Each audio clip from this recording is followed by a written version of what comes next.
Greetings, everyone. This is Audra Johnson, CEO of The Enterprising Woman, where we are about all things entrepreneur. I am also your go-to and subject matter expert for small business startups and all things cleaning.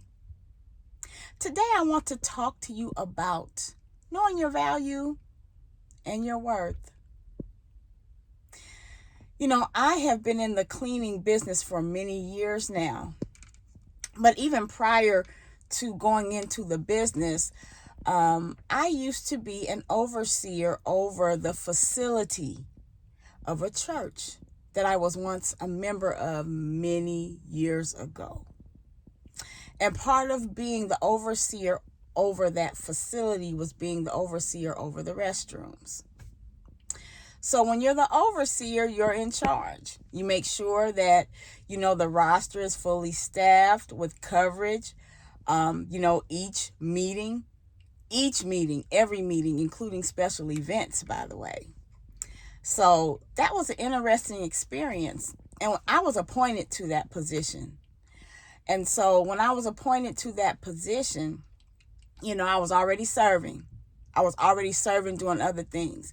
So when I got appointed to that ministry, based on me knowing who I am and knowing that what I do is not who I am, I didn't count it as being a low level thing. I really counted it as an honor because I have a servant heart anyway. That's pretty much the foundation of my heart, is to serve. So, I did that for many years.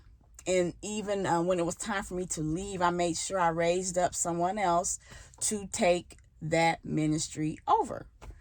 But I use that as a preamble because I want to stress the importance of people knowing their worth. Again, I told you that I was overseer over that. So that meant that when people didn't show up, that meant when people did show up and left without doing, their duties, or just when we were shorthanded because people were out of town or what have you, or had emergencies, I would be the one that would be, charged to handle those things. But again, I was able to do those things by the grace of God. I give him the glory for it. I don't try to act like it was all me, but I say that to say that, I was able to do it, without feeling bad about myself. It was, a service, and it was really, serving God through that ministry. You don't get paid for it. And again, I counted it an honor. So let's talk about the business side of this. I coach a lot of women that clean. I don't coach a lot of men. I coach a lot of women that clean, whether it's in the commercial cleaning industry, whether it's, in the residential. And so I have experienced so many scenarios where, the woman that cleans, she is good at cleaning.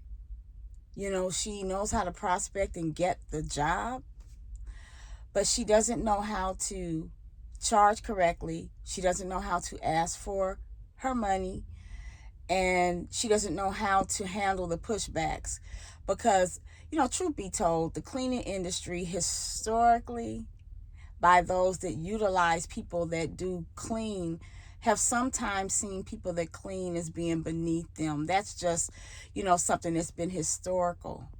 But I must tell you that the script has totally flipped in the cleaning business. And it didn't just flip when the pandemic came. It flipped years before.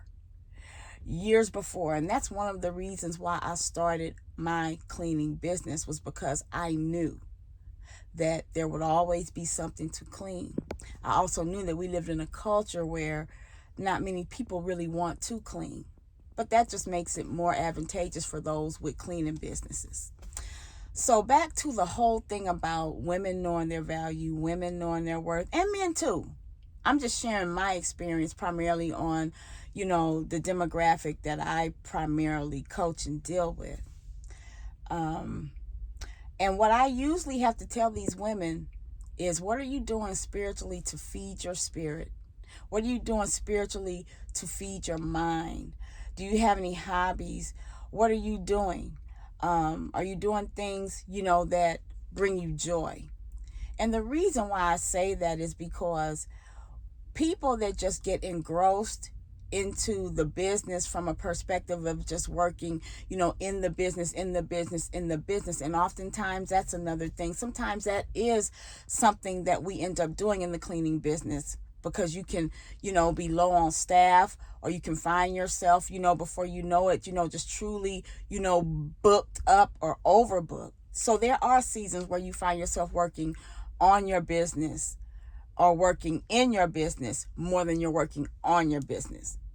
But nevertheless, either way, when you find yourself working in this type of business, I tell people that it is extremely important that you do things to edify your mind, edify your spirit, whether it's speaking affirmations, whether it's meditating, whether it's listening to affirmations, whether it's you're praying, whether you're doing declarations.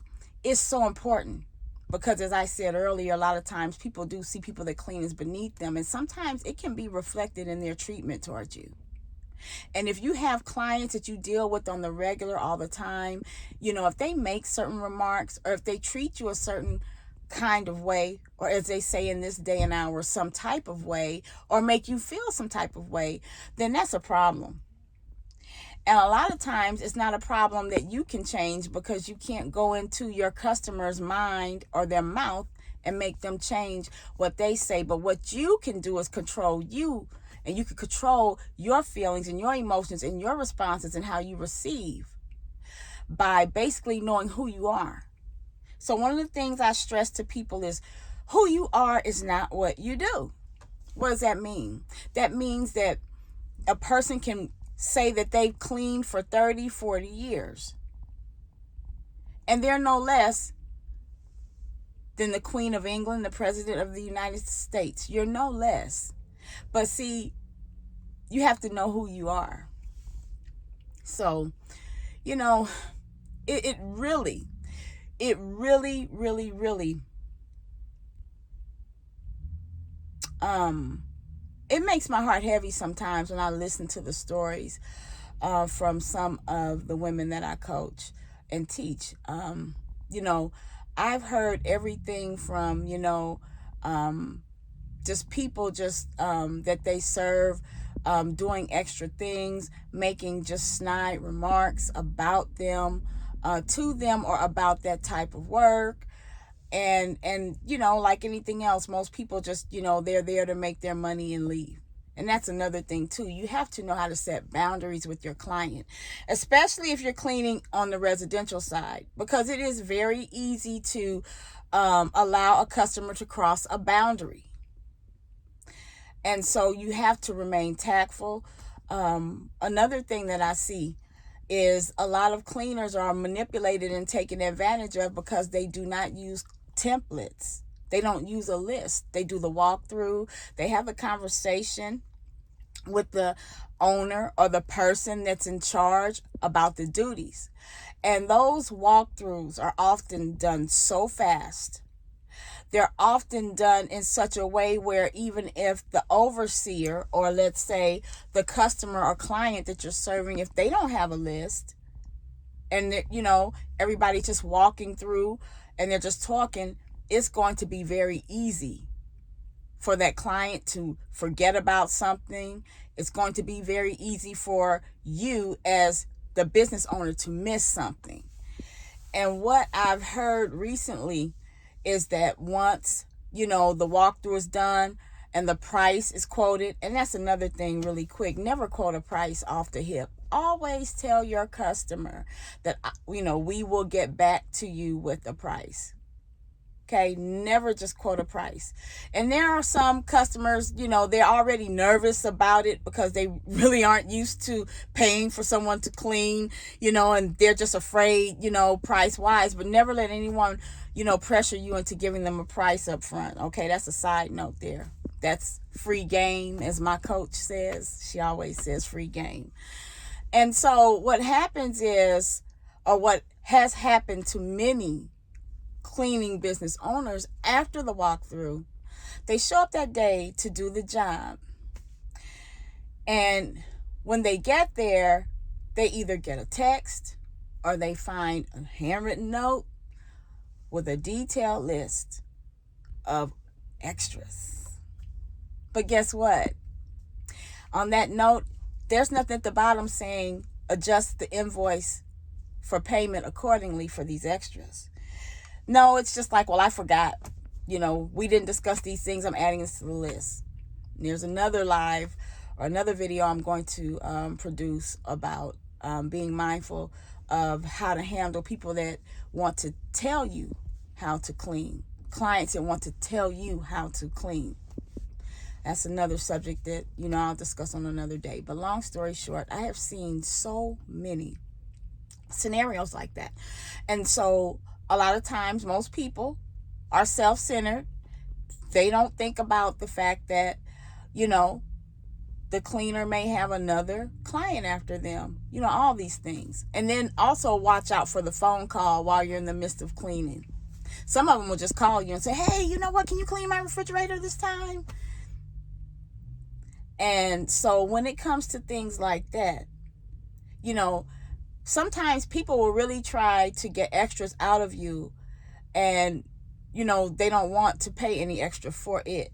And so they do it, i.e., via those different methods and vernaculars. So, you really want to be careful with that. Because sometimes, with a cleaning business, it's a performance-based business. And, people that do it want to, please the customer. They want to do a good job.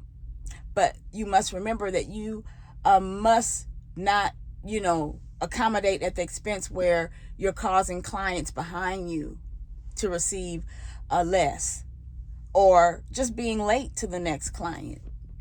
So in my book, I talk about that. It's the woes of housekeepers. I talk about everything in that book. I talk a little bit about everything from, the price changer to, the couples, sexual harassment. I talk about a little of everything, but nevertheless, I just really wanted to encourage, the people. It's important to know your value and your worth. Excuse me, my face is itching this morning, but it's just more than anything, the foundation of knowing your true value and your true worth.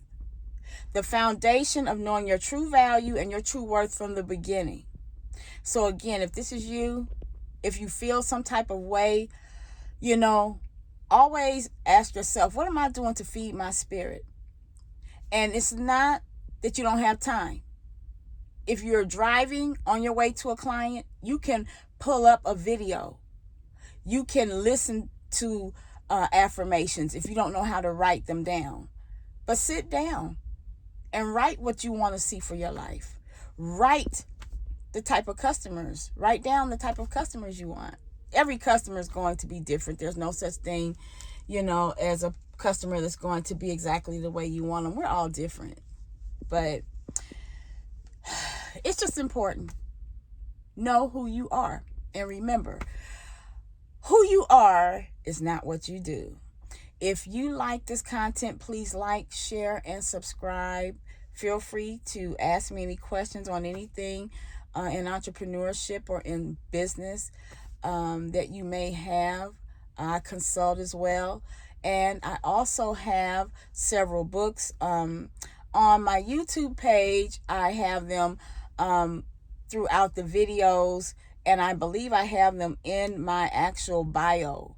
You can follow me also on Instagram at The Enterprising Woman. You can also follow me on Facebook.